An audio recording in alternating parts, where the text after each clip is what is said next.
Well, Jon Hammond is our guest in studio, and John, you're just a man of many parts. You know, you play the accordion, you play the B3, you're a host on television as well as radio. And what else? Did I forget anything? Record producer, world traveler. Well, yeah, you know, you have to wear a few different hats in this business, Chris. I don't have to tell you. I know it. You know, we're all involved in production, and since I've been very fortunate to travel around the globe for quite some time now, I find myself in the position of being an entrepreneur and impresario for some of the great talents that I've been very fortunate to meet and very often play with in different countries. And with the power of TV and radio, I've been able to give some very talented young talents their first exposure in New York. And I never forget the guy who opened the door for me, who was actually Jazzbeaux, you know. And, yeah. You know, I think that when you think back in musical history, like Ed Sullivan, he broke a lot of talents on his show. And, you know, it's always a great honor and privilege to be involved with a great breaking talent, you know. So, you know, even though I'm a musician myself, I've been really caught up in some incredible talent that I just, you know, Bernard Purdie told me something one time, a long time ago, and it really stuck in my mind. He said, Hammond, you can't stop a hit. You cannot. Right. That is so true. And we should mention that you should not confuse Jon Hammond with Jon Hammond, the famous record producer of New York City, or infamous in some or the singer. Or the singer, yeah. Right? And then there's another organist as well, Johnny Hammond. Johnny Hammond Smith, yeah. But you are the original Jon Hammond. Right, with no H. No H. And there's actually another cat, too, that spells his name exactly like I do.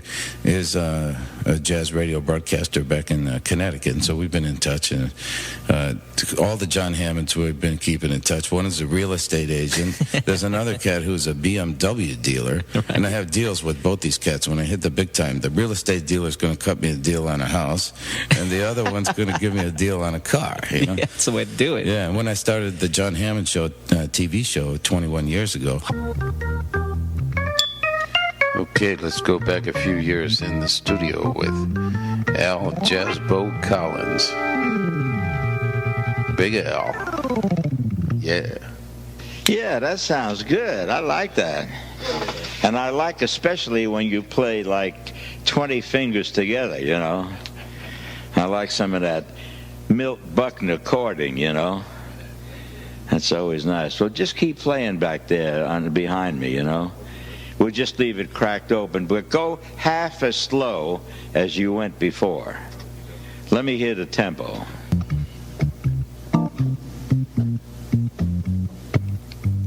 Yeah, now you may be getting somewhere. Yeah.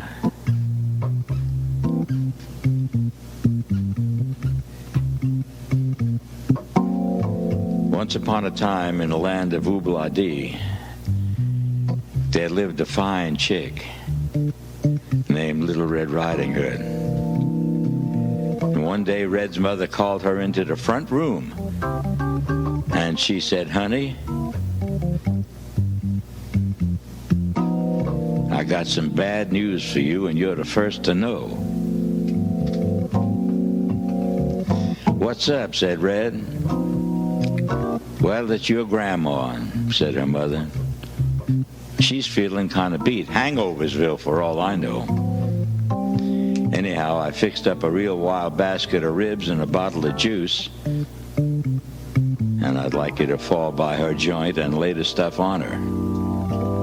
"Tracy," said Red, and taking the basket, she took off through the woods. She had only gone a short distance when from out the timber jumped a big bad wolf, grinning affably and saying, "Hey, baby, give me some skin." Red said, "Sorry, Daddy-o, some other time. Right now, I got to make it over to my grandma's. She's feeling kind of beat. So I'd see you later." "Say no more, Mama," said the wolf. "I'm hip. I'll dig you later." And so by means of a short, circuitous route through the tall grass, he made it over to Grandma's post haste and rapped on the door. He rapped harder than that, man. Well, he rapped lower and harder than that. Yeah, that's better. Who goes? Cried Grandma. "It's Western Union," cried the wolf. "I got tickets to the opening night. Count Basie's band and all." "Say no more," said the mama, and she opened the door, and the wolf jumped in, ate the old lady up, jumped into her night drapes, and pulled the lily whites up around his chin and waited. Pretty soon, Little Red Riding Hood came tripping down the path and knocked on the door.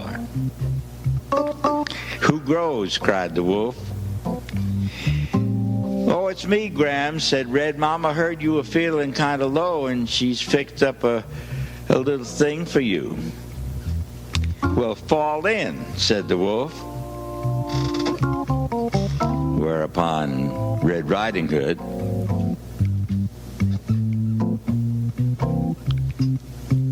looked at that furry head on her pillow, and she said,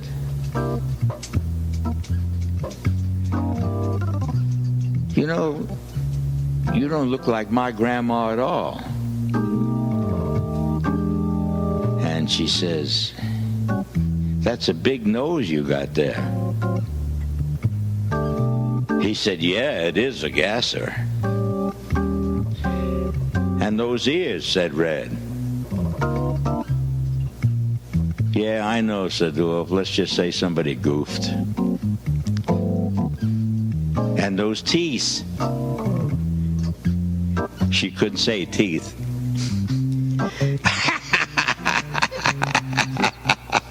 "Those teeth." "Yeah," he said, "and those are my only bicuspids, you know." She said, "No, man, I don't want to come on square and ask to see your card. But you don't look like my grandma at all. You look like some other cat." "Baby," said the wolf, "you're flipping." "No, man," she said, "no, I just dug your nose again, and it's just too much." Whereupon the wolf says, "What is this anyhow, face inspection?" Whereupon he jumped out of bed and began chasing Little Red around the cabin. They went thither and yon and hither and yon. Hither and yon, and you're on KYOU Radio, 1550 AM, San Francisco, California, and on the net at www.kyouradio.com. This is Jon Hammond with the Hammond Cast Show. Let's go back to Jazzbeaux. This time for half a chorus, John, of some wild music, so get in there.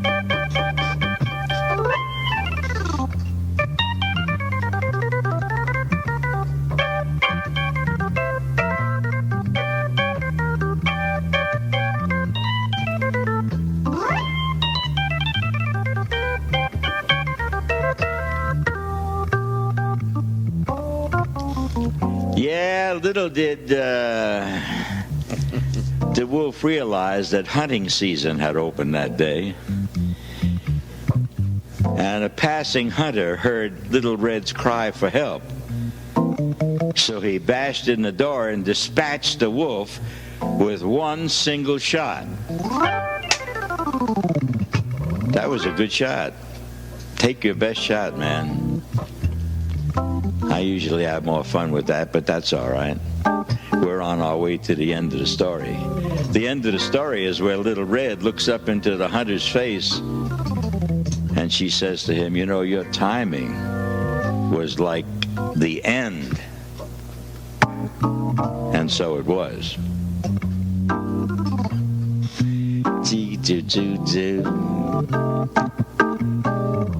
I remembered half of the words tonight. I'm getting better on it, you know.